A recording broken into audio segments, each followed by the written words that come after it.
ওম নমো ভগবতে বাসুদেবায়। নমস্কার বন্ধুরা, আজ মাঘ মাসের মৌনী অমাবস্যা। শ্রবণ করুন মৌনী অমাবস্যার ব্রত কথা। এক গ্রামে এক বিধবা ব্রাহ্মণী আর এক গোয়ালিনী বাস করত। তাদের দুজনের খুব ভাব থাকায় তারা সই পাতিয়েছিল। গোয়ালিনী ধন ঐশ্বর্য স্বামী পুত্র নিয়ে খুব সুখে ছিল। ব্রাহ্মণীর কেবল একটি মেয়ে, স্বামী পুত্র ধন ঐশ্বর্য কিছুই ছিল না। একদিন একজন অতিথি এসে ভিক্ষা চাইলে ব্রাহ্মণীর মেয়েটি ভিক্ষা দিতে গেল।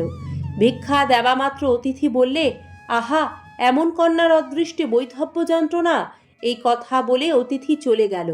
মেয়েটি তার মায়ের কাছে এসে বললে, মা, অতিথি কি বলে গেল আমি কিছুই বুঝতে পারলাম না। তার মা এই কথা শুনে বড়ই চিন্তিত হলেন আর বললেন, আবার যদি সে অতিথি কখনো আসে তো আমায় বলিস। কিছুদিন পর আবার সেই অতিথি এসে ভিক্ষা চাইলে ব্রাহ্মণী একটু আড়ালে থেকে মেয়েটির হাতে ভিক্ষে দিয়ে অতিথির কাছে পাঠালেন। মেয়েটি ভিক্ষা দেওয়া মাত্র অতিথি আবারও বললেন, আহা, এমন মেয়েটির কপালে বৈধব্য যন্ত্রণা। এই কথা শুনে ব্রাহ্মণী অতিথির পায়ে পড়ে বললেন, প্রভু, আমার কন্যার দুঃখ যাতে না হয় তার উপায় আপনি করুন। এই কথা শুনে অতিথি বললেন, যদি কেউ মৌনী অমাবস্যার 7টি ব্রত করে থাকে, সে যদি সেই ফল তোমার মেয়েকে বিয়ের রাতে উৎসর্গ করে দেয়, তাহলে তোমার জামাই আবার জীবন পাবে।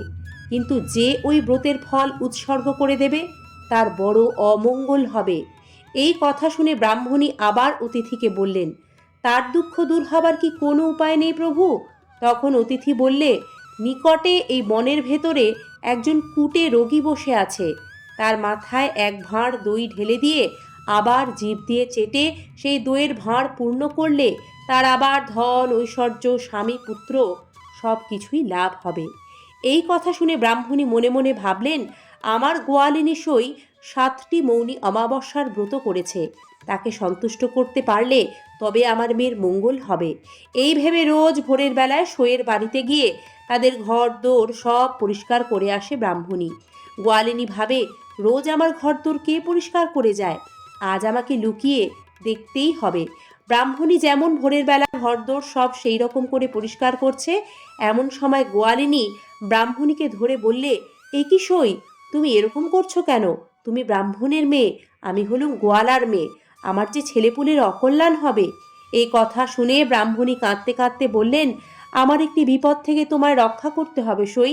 গোয়ালিনীকে ব্রাহ্মণী আরও বললে যে, তোমার মনস্তুষ্টির জন্যে আমি রোজ এইরকম করি আর চিরকাল তোমার হুকুমে চলবো। আমার মেয়ে বিবাহের রাতে বিধবা হবে, এটি তার ভবিতব্য।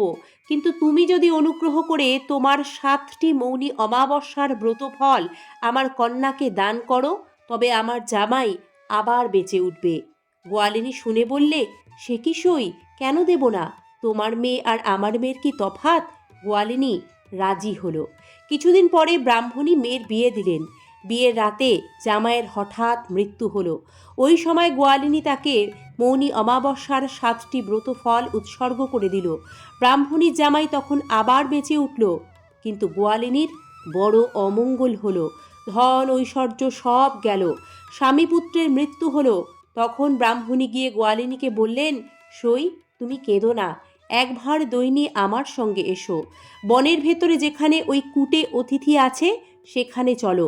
ব্রাহ্মণীর কথায় গোয়ালিনী কাঁদতে কাঁদতে ওই বনের মাঝখানে গেল। তখন ব্রাহ্মণী বললেন, এর মাথায় দই ঢেলে দিয়ে চেটে আবার দইয়ের ভাঁড় পূর্ণ করো। এই কথা শুনে গোয়ালিনী কিছুমাত্র ঘৃণা না করে সেই রকম করে দইয়ের ভাঁড় পূর্ণ করল। অমনি সেই কুটের শরীর ভালো হয়ে গেল।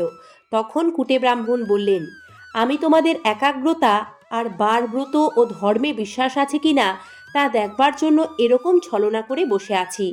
তোমার মৌনী অমাবস্যার ব্রত ফলে তোমার স্বামী পুত্র সকলেই বেঁচে উঠেছে। তোমার ধন ঐশ্বর্য যেমন ছিল তেমনি হয়েছে। আমি সেই ব্রতের ফলদাতা স্বয়ং নারায়ণ। তখন ব্রাহ্মণী ও গোয়ালিনী তার পায়ের তলায় লুটিয়ে পড়ল।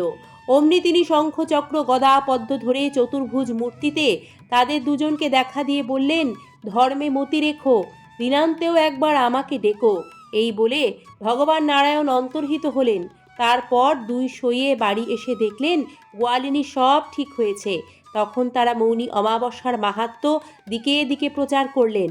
তারা সুখে স্বচ্ছন্দে কাটিয়ে ছেলেমেয়েদের বারব্রত করবার উপদেশ দিয়ে সংসার বুঝিয়ে দুজনে স্বর্গে গেলেন।